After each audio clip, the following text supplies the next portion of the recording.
todos, sejam bem-vindos. Tem alguém aí que é a primeira vez que vem no centro? Seja bem-vinda. Nós estamos aqui.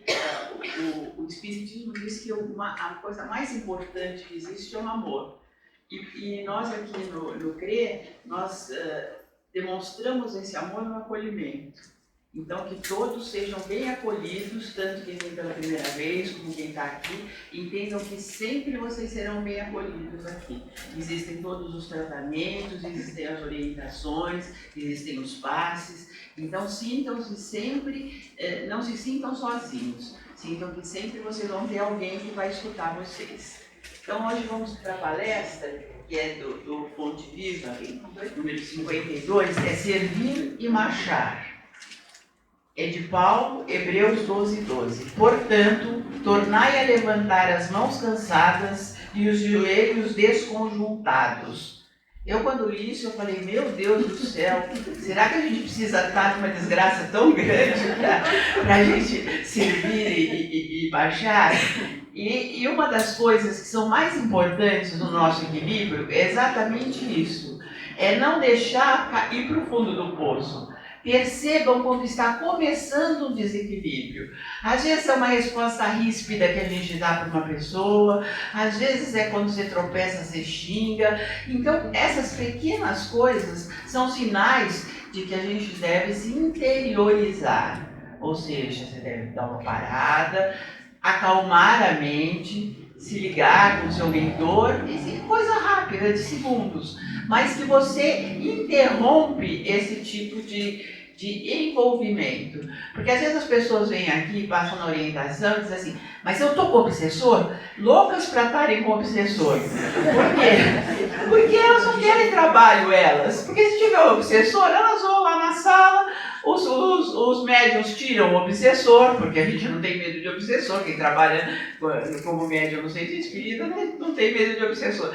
Então tira e elas saem bonitinhas. Só que elas não entendem que ao pisar na rua, elas, se continuarem com o mesmo padrão vibratório e padrão de pensamento, elas pegam tudo de novo e aí ficam, sabe, esse círculo vicioso. Então, quando a gente fala servir e marchar, quer dizer exatamente isso. Eu vou ler, porque eu sei que a gente já diz o número do Fonte Viva, mas muito pouca gente vai lá e lê. E são palavras muito bem colocadas. Se é difícil a produção de fruto sadio na lavoura comum, para que não falte o pão do corpo aos celeiros do mundo, é quase sacrificial o serviço de aquisição dos valores espirituais que significam o alimento vivo e imperecível da alma.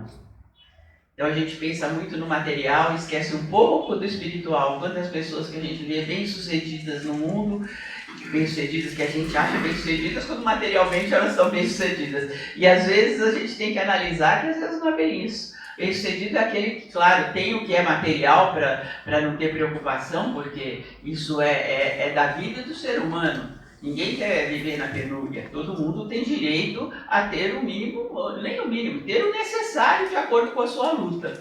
Mas também pensar no equilíbrio espiritual. Existe algo superior, que não é só essa procura pelo material. A gente tem que procurar também uma elevação. Planta-se a semente da boa vontade, mas obstáculos mil lhe prejudicam a germinação e o crescimento. É o aluvião de futilidades de vida inferior. E futilidade aqui é muito individual para cada um. A gente não tem o direito de julgar que às vezes uma pessoa, essa pessoa é fútil porque ela é vaidosa. Se não houvessem as pessoas vaidosas que comprassem as grifes de luxo, essas grifes não movimentariam e dariam trabalho para tanta gente. Então a gente não tem que ser um julgador da atitude dos outros ou dos valores dos outros. Cada um é individual de acordo com os seus valores. A invasão de vermes simbolizados nos aborrecimentos de toda sorte. A lama da inveja e do despeito. As trovoadas da incompreensão. Os granizos da maldade. E aí a gente vê o que ele está tratando. Ele está tratando aqui do mal que está no outro. Será que o mal que está no outro é nossa responsabilidade? Será que nós temos o dever de ir lá e corrigir? Porque às vezes a gente vê essas atitudes maldosas em pessoas que são queridas para nós. E nós achamos que nós temos essa capacidade de conseguir consertar o outro. Enquanto a pessoa não tiver a consciência de que ela deve mudar seus atos, que ela deve ter um procedimento de acordo com o que não vai prejudicar os outros e que vai trazer uma paz interior para ela, não adianta o mundo inteiro dizer, falar, fazer campanha publicitária, pare de fumar, pare de fumar. Enquanto a pessoa não se conscientiza que o fumar faz mal, que ela tem que parar, não adianta. Vai pôr tantos adesivos quanto quiser, vai ouvir tantas campanhas, aquelas campanhas acharam que pondo aquelas imagens horrorosas que tem no maço de cigarro, que isso ia diminuir alguma coisa, e de repente é uma coisa individual. E assim com todos os vícios. Qualquer vício, se você não se conscientizar primeiro, e os grandes vícios e os pequenos vícios, o vício de comer muito, que não é considerado um vício social, pode trazer algum problema para a pessoa, mas não traz problema nenhum para a sociedade. E de repente, o cigarro que a gente achou sempre que era um vício individual, hoje está provado que tem um fumante passivo. Então você, além de estar se prejudicando, você está prejudicando os outros. Então é um caso a se pensar. Os detritos da calúnia. Como é difícil a gente ouvir alguém falar alguma coisa, uma mentira sobre nós.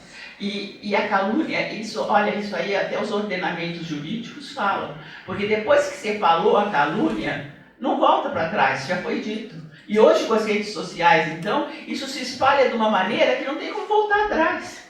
Então a gente tem que ter uma camada de proteção contra isso. No nosso interior, na nossa fortaleza íntima, para nós não nos desestruturarmos quando a gente realmente pode acontecer, a gente ouvir uma mentira sobre nós.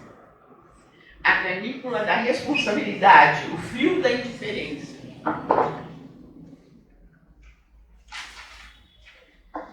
A secura do desentendimento, o escalracho da ignorância, as nuvens de preocupações, a poeira do desencanto. Todas as forças imponderáveis da experiência humana, como que se conjugam contra aquele que deseja avançar no roteiro do bem. E às vezes acontece isso mesmo. Às vezes a gente fala que as pessoas quando começam a gente vê muito isso nos tratamentos da carne. Então a pessoa na primeira faz a orientação e vai para o tratamento. Faz a primeira, se sente bem. Aí no dia que ela tem que voltar para o segundo tratamento, fura o pneu do carro, alguém do trabalho chama, alguma coisa chama. Por quê? Porque existem essas preocupações, existem esses poderes que acabam testando até onde vai a nossa fortaleza. A nossa fortaleza naquilo que nós queremos. E às vezes a gente vai entrar aí também num ponto que hoje é muito discutido. O dizer não. Porque às vezes a gente tem tanta dificuldade de dizer não. E por que a gente tem essa dificuldade? Porque a gente não se acha merecedora de dizer não para o outro, porque o outro pode gostar menos da gente. A sociedade pode achar que não está legal isso. O nosso grupo social, se de repente convida para a gente alguma coisa e a gente fala não, como aí não vai me convidar mais? Então, são essas preocupações todas que acabam trazendo o que ele chama aqui de forças imponderáveis da experiência humana. Porque são coisas cotidianas que acontecem e que não dependem da nossa vontade, dependem da atitude do outro e que a gente realmente não tem poder sobre isso. Enquanto não alcançarmos a herança divina a que somos destinados, qualquer descida é sempre fácil. A elevação, porém, é obra de suor, persistência e sacrifício. Não recues diante da luta, se realmente já podes interessar o coração nos climas superiores da vida.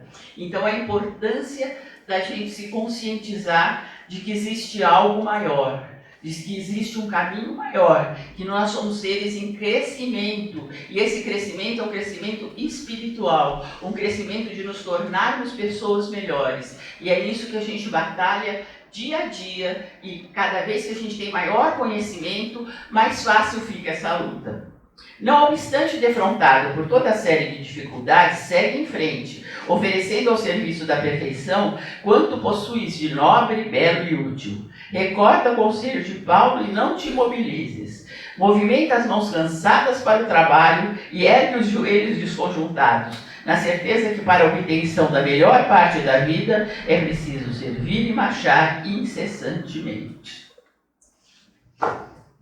E aí, nós vamos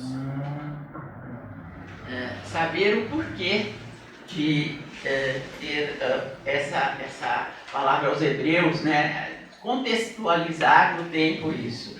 Nessa época, os hebreus, eles estavam naquela luta de achar a terra prometida e tudo, e tinham aquelas pessoas, era depois, foi uns 50 ou 60 anos depois da morte de Jesus. Então eles achavam dificuldade de seguir aqueles apóstolos, aquela nova ideia, né? E de repente muitos voltavam para as sinagogas, voltavam para os antigos sacrifícios, voltavam para tudo que era mais fácil, porque era uma luta você seguir isso, era perseguido, eram poucos. Então, essa carta, que é quase um sermão, ela diz realmente sobre isso, sobre essa realidade. Em resumo, Hebreus 1.6, Jesus Cristo é a imagem expressa do Pai. Ele é maior que os anjos e todos os profetas que o precederam, inclusive Moisés. Os antigos israelitas que saíram do Egito não entraram no descanso do Senhor, porque endureceram o coração contra Jesus Cristo e seu servo Moisés. Como grande sumo sacerdote, Jesus é superior a todos os sumos sacerdotes da lei mosaica. Cristo foi aperfeiçoado por meio do seu sofrimento. Podemos entrar no descanso do Senhor e prosseguir até a perfeição. Então foi dado pela primeira vez a possibilidade da perfeição. É longínqua? É, mas existem muitas moradas na terra do Senhor.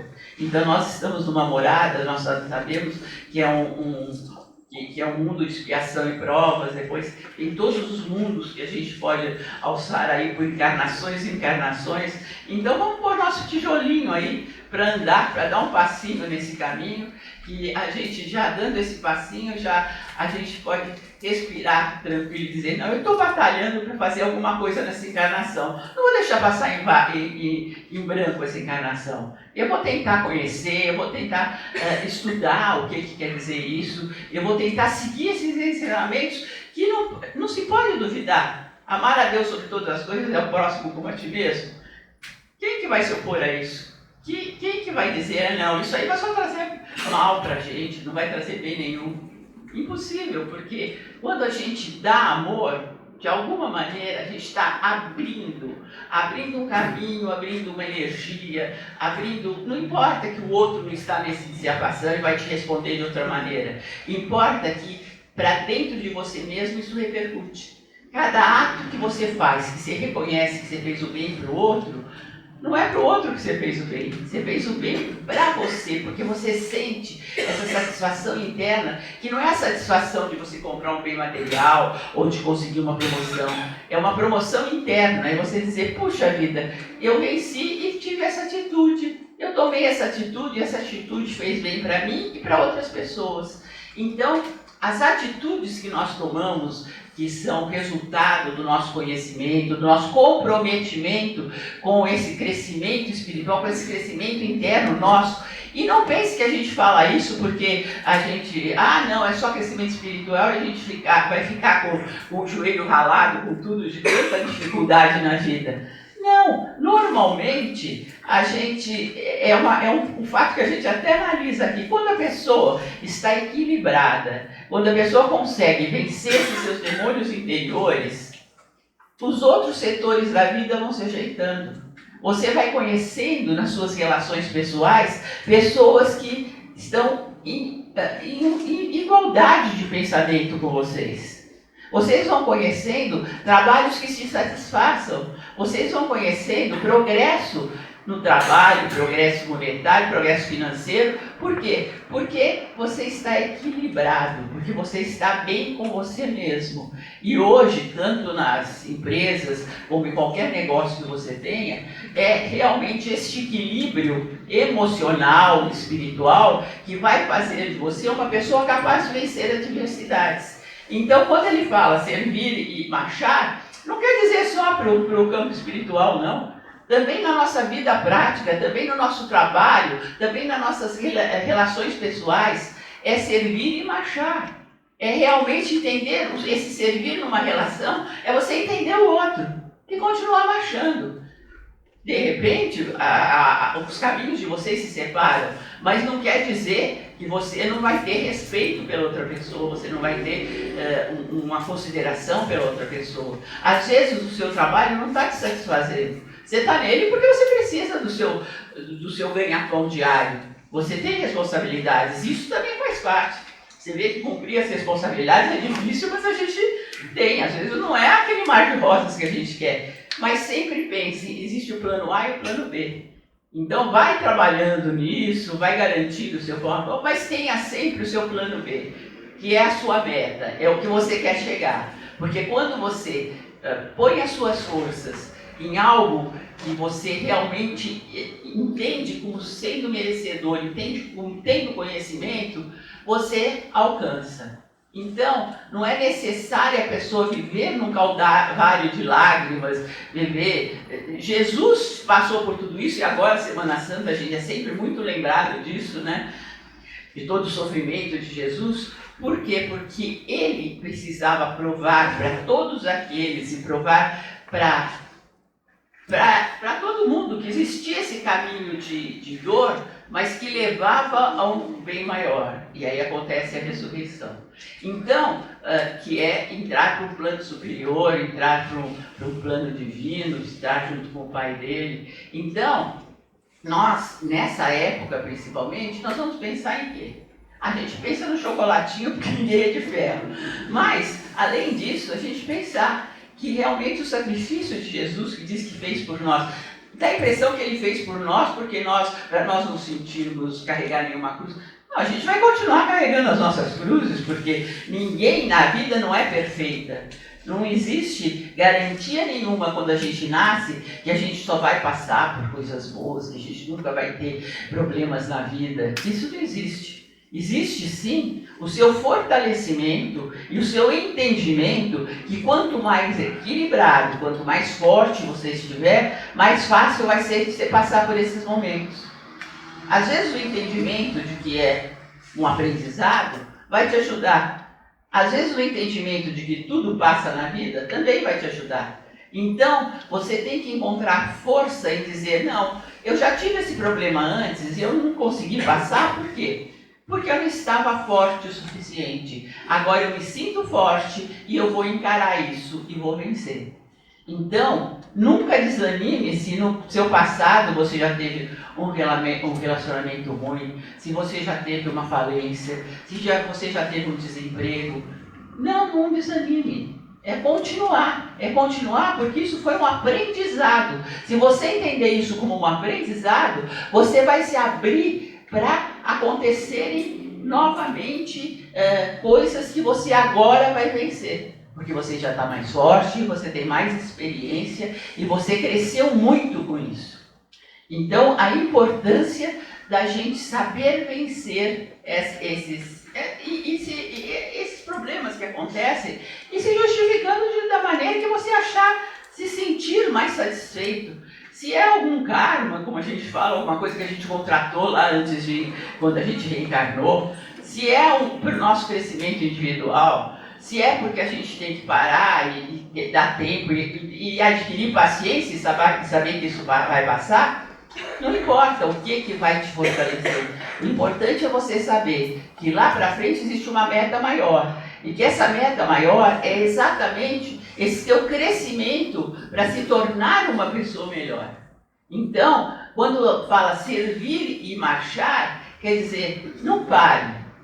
Não pare. Servir, você vai estar servindo tanto nos bons momentos como nos maus momentos. Você vai estar sempre servindo. Nos bons momentos você é exemplo de que, puxa, aquela pessoa venceu várias coisas e agora está bem. Nos maus momentos, vai dizer, olha que força que ela tem nesses momentos, com tudo isso. E quantas vezes a gente vê pessoas que têm uma história de vida familiar terrível, morte de pai, morte de mãe, doença, falência, uma série de coisas, mas que estão ali, a gente admira essas pessoas, de fala, puxa, mas que força que essa pessoa tem com tudo isso que ela passou na vida.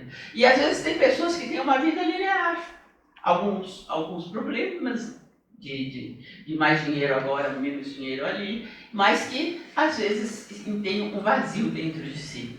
Então nós chegamos à conclusão que a importância de dizer servir e marchar e dizer vencer é individual e não quer dizer, a gente não pode balizar isso por ter mais dinheiro, menos dinheiro, ter um bom relacionamento, um mau relacionamento, estar bem profissionalmente ou não estar. A gente baliza realmente, então, o tamanho da paz interior dessa pessoa, o que ela transmite para os outros, o que ela passa para os outros, essa certeza de que ela venceu uma série de coisas porque ela se fortaleceu. E agora tinha um monte de história para eu contar dos hebreus, de Moisés e tudo, mas já estou vendo que não vai dar. Então eu queria encerrar às vezes me pedem uma oração, né?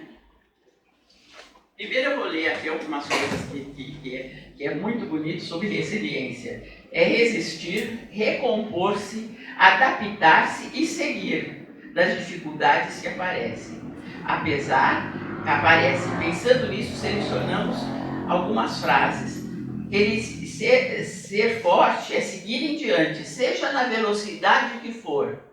Isso é uma outra coisa, o tempo, né? Nós achamos que as coisas têm que resolver na hora. Às vezes as pessoas vêm aqui no centro, passam na orientação e vão uma vez no trabalho e acham que já vão sair daqui, que a gente vai dizer, a orientadora vai dizer, não, você tem um obsessor, já tirei, pode sair que você está ótimo. Gente, ninguém tem bola de cristal e todo trabalho espiritual depende do empenho do necessitado. Porque o empenho dos médios, o empenho dos trabalhadores, ele está aí sempre. Porque ninguém fez um curso longo, ninguém trabalha tanto tempo na casa, ninguém sai dos seus afazeres e se predispõe a vibrar pelo outro, se não é de boa vontade, por amor. Então, os trabalhadores, os médios, estão sempre ali vibrando amor, vibrando conhecimento, vibrando tudo. O resultado depende de quanto o assistido coopera nisso. Então, a cooperação do assistido, o envolvimento do assistido é um fator importantíssimo para a resolução daquilo que o assistido veio procurar na casa. Então, tenham sempre isso em vista. E, às vezes, me pedem uma oração, alguma coisa para dizer. E eu tenho uma aqui que eu sei que é muito bonita, porque fala exatamente disso, de problemas que a gente passa e que a gente pede força para servir e marchar. Senhor, dai pão a quem tem fome, e fome de justiça a quem tem pão. Dai-me seguir a mesma estrada que termina onde todos são irmãos. Dai-me a fé, dai-me o amor. Dai-me a coragem de morrer, para que os homens tenham medo de matar. Dai-nos a fé, dai-nos o amor. Dai o caminho para todos, pois muitos já não sabem onde andar. Senhor, dai-nos a paz que não é trégua, é a voz que não ressoa para ferir. Prudência para falar primeiro, de nunca usar a força, mas de ouvir. Dai-nos a fé, dai-nos o amor. Dai-nos coragem de sorrir, para que os homens tenham medo de odiar. Dai-nos fé, dai-nos amor. Dai o caminho para todos, pois muitos já não sabem mais amar. Então, se a gente conseguisse fazer tudo isso, eu diria que a gente está andando mais um passinho nesse caminho tortuoso aí e que a gente está realmente seguindo o servir e marchar. Quer dizer, servir, todos aqui estão com algum conhecimento que ninguém se largou tudo e veio aqui, se não foi para ter esse conhecimento, para ouvir uma palavra, para ter um esclarecimento. E marchar é o que a gente deseja aqui. Que todos venham passo a passo, vão nesse crescimento espiritual que vai dar para vocês essa paz e espírito tão esperada. Muito obrigada.